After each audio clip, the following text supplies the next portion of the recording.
Welcome back sa aking YouTube channel, Jeremy's TV Manila. Like, share, and subscribe. Anyway, wala na pong bayad to, libre lang. Tulong mo na lang din sa kapwa mo. Alright, thank you very much po. So, ang topic natin yan po today's reflection o ang mabuting balita sa araw na to. Naranasan mo na ba yung binigyan mo ng oras, time and effort, yung isang taong mahal mo? Hindi lang ito sa romance, no? Hindi lang ito sa lalaki babae na pagmamahal. Pwede rin ito sa mga kaibigan, sa kapatid, o kung sino mang taong malapit sa iyo. Sa kabila ng lahat ng ginawa mo ng effort na yan, talagang binuhusan mo, no? Nag-invest ka talaga para may padama, no? Yung malasakit mo at pagmamahal mo. Pero at the end of the day, sinuklian ka pa rin ng hindi maganda, o ibig sabihin ginawan ka ng hindi maganda. It's either inaway ka, siniraan ka, yun ang yung pinakita sa iyo, di ba? Ganyan din po si Lord, no? Pag nakikita natin na ginawan tayo ng mabuti, tayo mismo hindi natin sa sinusuklian. Kaya sabi sa unang 1 chapter 4 verse 19, tayo'y umiibig sapagkat ang Diyos ang unang umibig. So ayan po, no? Mula kay Eva at Adan, ang tao ay mahal na ng Diyos, di ba? Kaya mula nung isinilang itong si Eva at Adan, talagang si Lord lagi tayong hinahanap. At lumipas ang panahon, no? Marami ng saling lahi, sila Moises, sila Noe, mga propeta, hanggang po sa modern time natin ngayon, no? Sa 2025 ay talaga namang lahat po tayo ay hinahanap ni Lord, na kung saan ay alam naman natin, no? Tayo na nakasala. Imagine nyo, no? Unconditional love talaga ang ating Panginoong Yesus. Tayo na nakasala, siya pa itong bumaba sa lupa. Bakit sa bumaba sa lupa? Para ipahayag ang kanyang pagmamahal, na maging modelo, na ipakita, na iparamdam na mahal tayo ng Diyos. Sa nagbayad, di ba? Nagdusa siya, pinako sa krus, hanggang sa namatay. Kung titingnan natin sa history ng Bible, wala naman po siyang masamang ginawa. Bagkus napakarami niyang mabubuting gawa. Di ba? Pinagaling niya yung mga may sakit, yung mga pilay, pinatayo, di ba? Yung mga bulag, nakakita, at even yung mga namatay na tao, binuhay niya nung kanyang panahon. Marami siyang himalang ginawa, di ba? But despite of that, no, sa kabila na yan, naging pasaway pa rin ang tao.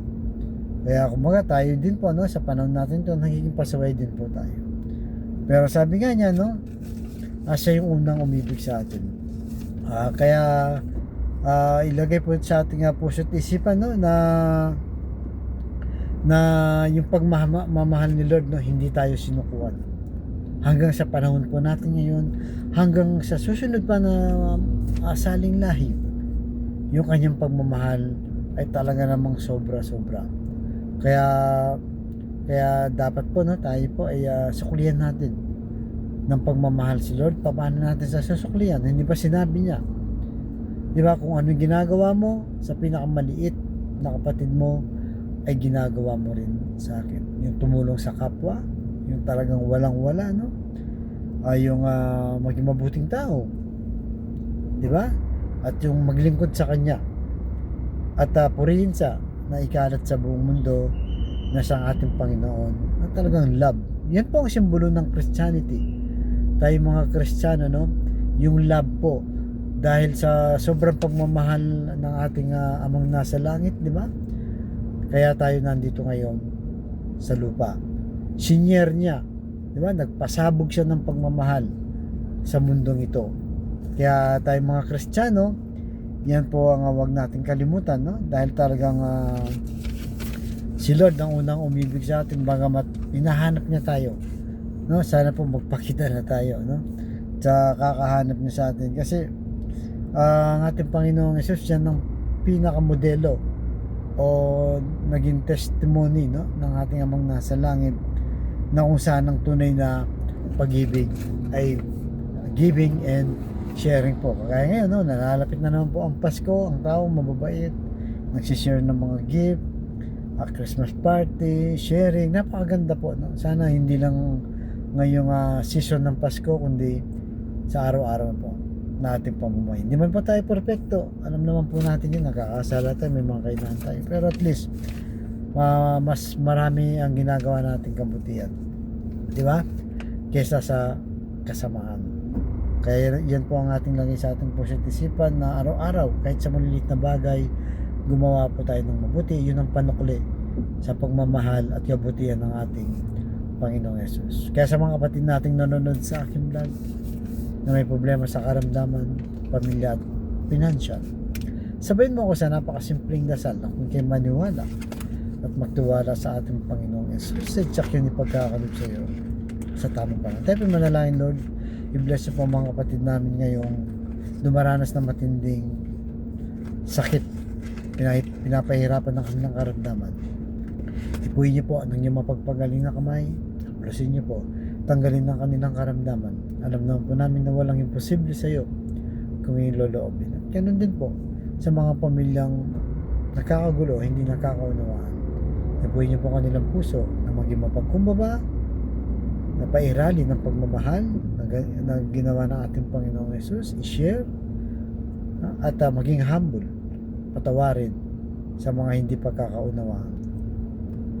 Ipuin niyo po ang kanilang puso na maging mapagkumbaba silang lahat at mapagmahal sa bawat miyembro ng pamilya. Ganun din po sa financial, Lord, na kailangan namin lahat, lalo na po ang mga kapatid namin, wala po talaga, na isang kahig isang tuka. Yakapin niyo po sila ng mahigpit. I-bless ang aming anak buhay para sa aming mga pamilya. Patawarin niyo po kami sa aming mga kahinaan at kasalanan. Ang lahat na ito iniling namin sa matamis na pangalan ng ating Panginoong Yesus. Amen and amen. To God all be the glory. Sa ngalan ng Ama, ng Anak, ng Diyos, sa Espiritu Santo. Amen. Thank you very much po, and God bless.